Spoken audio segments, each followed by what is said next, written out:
1757 পর থেকে আপনার প্রায় 190 বছর তো লড়াই চলমান ছিল।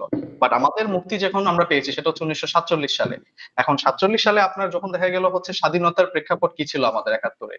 স্বাধীনতার প্রেক্ষাপট এটা ছিল না যে হচ্ছে আমাদের জাতিগত বিভাজন বা আমাদের মুসলিম কেন্দ্রিক ওটা যে ধর্মভিত্তিক জাতীয়তাবাদ বা ধর্মভিত্তিক যে রাষ্ট্র শাসন ব্যবস্থা তৈরি হয়েছিল বা যে আপনার রাষ্ট্র ভাগ করা হয়েছিল সেই কারণে প্রবলেমের কারণে আমাদের এটা হয়নি। আমাদের যেটা হয়েছে যে হচ্ছে পাকিস্তানি স্বৈরাচার, পাকিস্তানি শাসকদের স্বৈরাচারী আচরণ, বাংলাদেশীদের প্রতি তাদের যে হচ্ছে নিষ্পেষণমূলক বৈষম্যমূলক আচরণ, সেখান থেকে আমাদের পরবর্তীতে 71-এর যাত্রা শুরু হয়েছিল।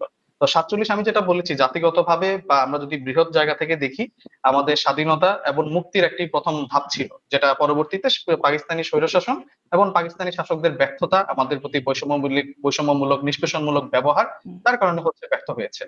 আর আপনি এরকম যে তো প্রশ্নটা আগে আমাকে পরে করলেন, অনেক ধাপই ছিল, যেটি আব্দুল নূর তুষার বলছিলেন, সেই ধাপগুলো সব ধাপ কি আসলে এই ঘোষণাপত্রের মধ্যে উল্লেখ করা দরকার ছিল? না ধাপ আমি বললাম সিগনিফিকেন্ট 3টে ইনসিডেন্টের কথা বলেছি। 47-এ আমাদের একটা ধাপ আচ্ছা। ছিল।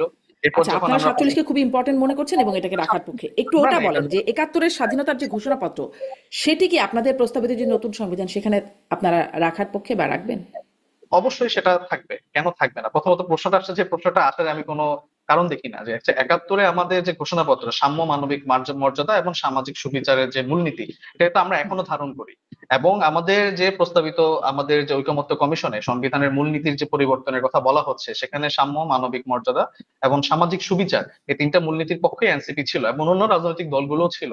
তো আমরা 71-এর যে চেতনা, 71-এর যে স্বপ্ন আকাঙ্ক্ষা এবং যে মূল্যবোধ, মূলনীতি, সেগুলো সবগুলোকেই ধারণ করি। এবং এটার যে হচ্ছে মর্যাদা থাকা দরকার, আমাদের নতুন যে সংবিধানের কথা বলছি আমরা গণপরিষদের মাধ্যমে থাকবে, সেখানে এটা অবশ্যই গুরুত্ব সহকারে, যথাযথ গুরুত্ব সহকারে এটাকে সন্নিবেশিত করা হবে।